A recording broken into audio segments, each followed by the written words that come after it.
Hello everyone, कैसे हो आप सब? आई होप आप सब अच्छे होंगे, स्वस्थ होंगे। चलिए, स्वागत है आपका आज न्यू ट्रिक के साथ आपके अपने इंस्टीट्यूट तरुण इंस्टीट्यूट नरवाना के अंदर।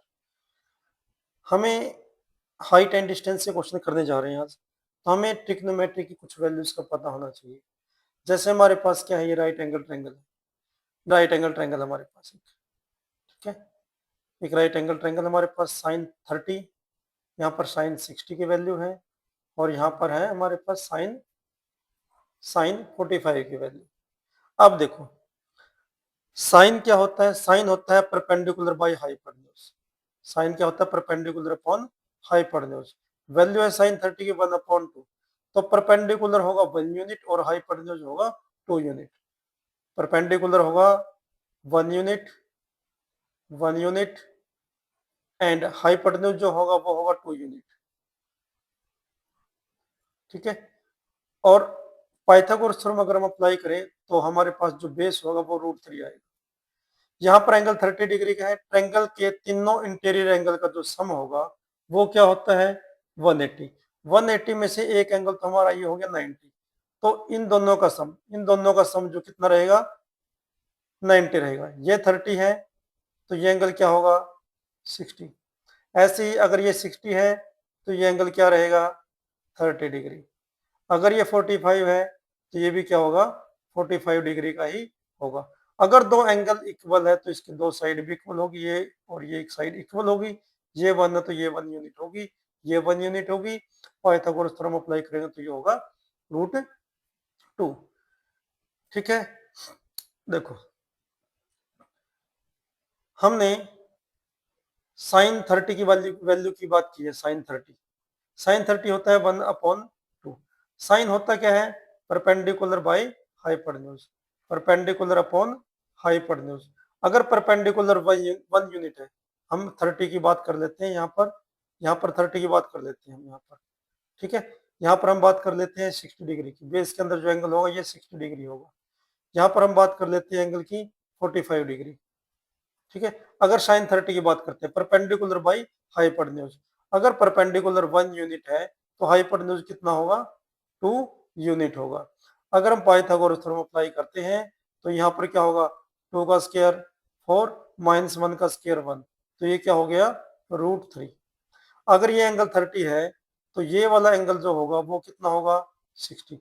तो इसी ट्रायंगल को तो रोटेट कर दिया, 60 यहाँ पर आ गया। हाइपोटेन्यूज की जगह पर ही रहेगा। बेस और परपेंडिकुलर चेंज हो जाएगी। यहाँ पर बेस √3 है तो ये कहाँ चला जाएगा? यहाँ पर चला जाएगा √3। ये परपेंडिकुलर था, ये चला जाएगा बेस के अंदर। अब 45 की बात करते हैं। 45, अगर साइन 45 की बात करें तो क्या होता है? 1/√2 परपेंडिकुलर अपॉन हाइपोटेन्यूज। परपेंडिकुलर अगर यहाँ पर 1 यूनिट है तो हाइपोटेन्यूज कितना है? √2 यूनिट। अगर हम पाइथागोरस थ्योरम अप्लाई करते हैं तो √2 का स्क्वायर क्या होगा? 2, 1 का स्क्वायर 1, तो ये क्या होगा? √1, 1 का √1। अब इन्हीं ट्रायंगल्स के हेल्प से हम क्वेश्चन करने वाले हैं। देखिए, फर्स्ट क्वेश्चन आपके स्क्रीन के ऊपर है, बड़े ही ध्यान से देखिएगा। एक बार समझने में थोड़ा टाइम लगेगा, उसके बाद आप क्वेश्चन को बिल्कुल चुटकियों में करोगे। देखो क्या है क्वेश्चन में। 45 मीटर लंबी सीढ़ी एक दीवार की चोटी तक पहुंचती है। पहले तो हाइट एंड डिस्टेंस में हमारे पास सभी की सभी राइट एंगल ट्रायंगल होगी, जो होगी राइट एंगल ट्रायंगल। इसमें क्या है? 45 मीटर लंबी सीढ़ी एक दीवार की चोटी तक पहुंचती है। ये हमारे पास सीढ़ी होगी, 45 मीटर लंबी सीढ़ी है। यदि यदि सीढ़ी यदि सीढ़ी दीवार के साथ 60 डिग्री कोण बनाती है, दीवार के साथ 60 डिग्री, दीवार तो ये होगी तो यहाँ पर 60 है। अगर ये 60 है तो यहाँ पर कितना होगा? 30 होगा। अब अगर बेस के अंदर 30 है तो बेस के अंदर 30 वाली ट्रायंगल ढूंढ लेते हैं हम, कौन सी होगी? बेस के अंदर 30, यहाँ पर 30 डिग्री है। अगर यहाँ पर 30 होगी तो ट्रायंगल आपके पास फर्स्ट वाली ट्रायंगल यूज करेंगे। ये साइड 2 है, ये साइड 1 यूनिट, और ये साइड है √3 यूनिट। तो हमें क्या बताना है? दीवार की ऊंचाई क्या होगी? दीवार की ऊंचाई क्या होगी मीन्स ये साइड हमें बतानी है कि क्या होगी। अब देखो, हाइपोटेन्यूज 45 है तो 2 को किससे मल्टीप्लाई करेंगे? 45 बन जाए। 2 को किससे मल्टीप्लाई करें? 2 को मल्टीप्लाई करते हैं हम 22.5 के साथ, 22.5 के साथ। अगर हम 22.5 के साथ 2 की मल्टीप्लाई करते हैं तो क्या होगा, 45 होगा। तो 22.5 के साथ यहाँ पर मल्टीप्लाई करेंगे 1 की, अगर 1 की 22.5 से मल्टीप्लाई करें तो कितना आएगा, 22.5। मीटर में है वैल्यू तो मीटर होगा ये, ठीक है, 22.5। ऑप्शन सी आपका करेक्ट आंसर हो जाएगा। नेक्स्ट देखिए नेक्स्ट में देखो, नेक्स्ट में ध्यान से देखिए, 20 मीटर तथा 14 मीटर ऊंचे दो खंभे के ऊपरी सिरों पर एक तार से जोड़ दी जाती है। Two pole of height 20 metre and 14 metre. दो पोल अपने पास ग्राउंड के ऊपर दो पोल है, ये हो गए हमारे पास टू पोल। एक की हाइट है 20 और दूसरे की हाइट क्या है, 14 मीटर है। Are connected at their top, उनको ऊपरले सिरों को एक तार के साथ जोड़ दिया जाता है, ये हमने जोड़ दिया। अगर यहाँ पर जोड़ दिया तो यहाँ पर कोई ना कोई कोण बनेगा, तो कोण देखते हैं क्या है। If the wire makes an angle 30 degree with horizontal, find the length of wire. तो हमें लेंथ ऑफ वायर निकालनी है, ये साइड हमें निकालनी है और एंगल हमारे पास कितना है, 30 डिग्री। ट्रायंगल हम दोबारा बना लेते हैं, राइट एंगल ट्रायंगल बना रहे हैं, ये होगी राइट एंगल ट्रायंगल। ये एंगल हमारे पास 30 डिग्री, 30 डिग्री वाली ट्रायंगल कौन सी हमारे पास, 30 वाली ट्रायंगल ये रही हमारे पास ट्रायंगल फर्स्ट। तो साइड लिख लेते हैं, हाइपोटेन्यूज 2 यूनिट, परपेंडिकुलर 1 यूनिट और ये क्या है, √3 यूनिट। लेंथ देखो हमारे पास साइड कौन कौन सी गिवन है, देखिए यहां से लेके यहां तक की डिस्टेंस क्या है, ये डिस्टेंस क्या है 14। तो यहां तक की जो डिस्टेंस होगी वो कितनी होगी, 14 होगी। 20 लास्ट 20 थी, टोटल हमारे पास 20 थी, 20 में से 14 माइनस कर देते हैं, ये साइड बचेगी, क्या कहोगे 20 माइनस 14, तो ये साइड कितनी होगी 6 होगी। इसका जो परपेंडिकुलर है यहाँ पर क्या आ गया, 6 आ गया। अब 1 का कितने टाइम है 6, अगर एक को 6 से गुणा करें तभी आएगा, तो इसको भी 6 से गुणा कर दो, अगर 6 से गुणा करें कितने आएगा 12, तो ये वायर की लेंथ होगी 12। तो 12 देखो ऑप्शन ए आपका करेक्ट आंसर रहेगा। नेक्स्ट देखिए, यहां पर भी क्या हम सबसे पहले ट्रायंगल बना लेते हैं, राइट एंगल ट्रायंगल बना लेते हैं। ट्रायंगल बनाने के बाद देखो क्या हमारे पास, एक छड़ तथा उसकी छाया की लंबाई का अनुपात 1:3 है। ये होगी छड़ और ये होगी छाया की लंबाई √3। तो सूर्य का कोण, उन्नयन कोण एंगल ऑफ एलिवेशन हमें निकालना है। तो ये एंगल हमें निकालना है कितने डिग्री का होगा। अब किसी भी साइड को किसी भी साइड से डिवाइड कर देते हैं, मान लीजिए आप 1 को √3 से डिवाइड कर देते हैं।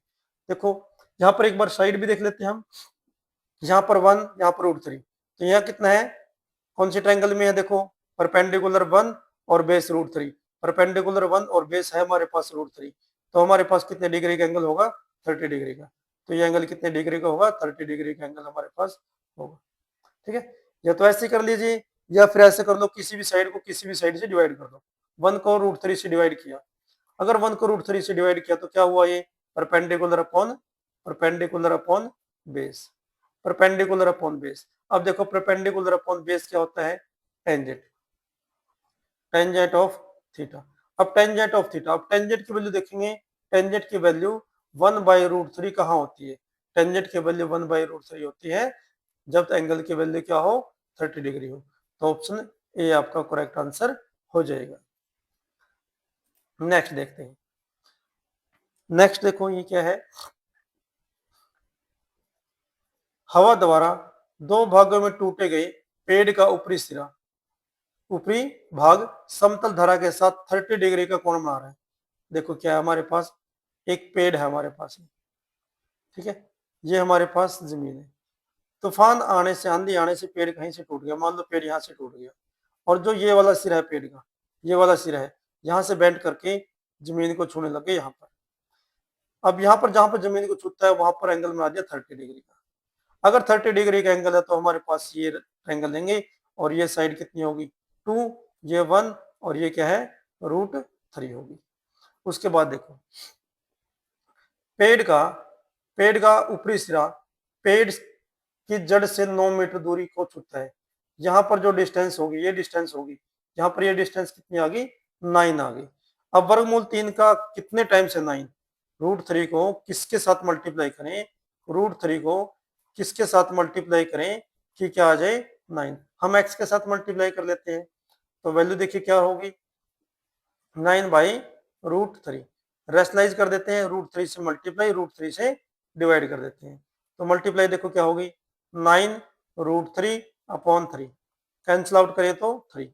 तो कितने टाइम्स हो गया इसका कितने टाइम्स हो गया हमारे पास 3√3 टाइम्स हो गया हमारे पास है।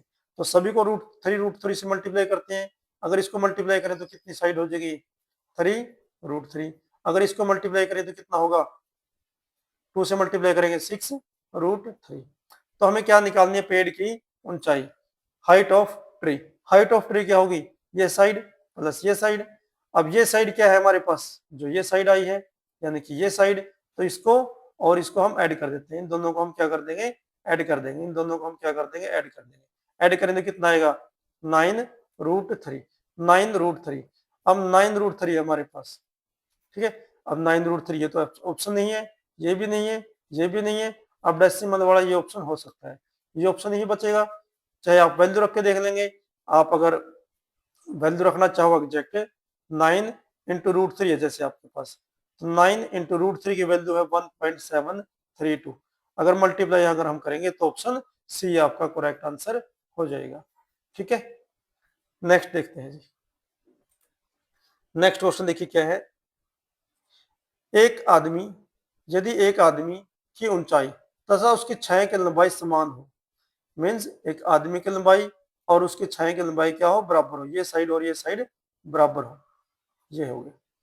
तो कोण निकालना हमने, उन्नयन कोण, एंगल ऑफ एलिवेशन।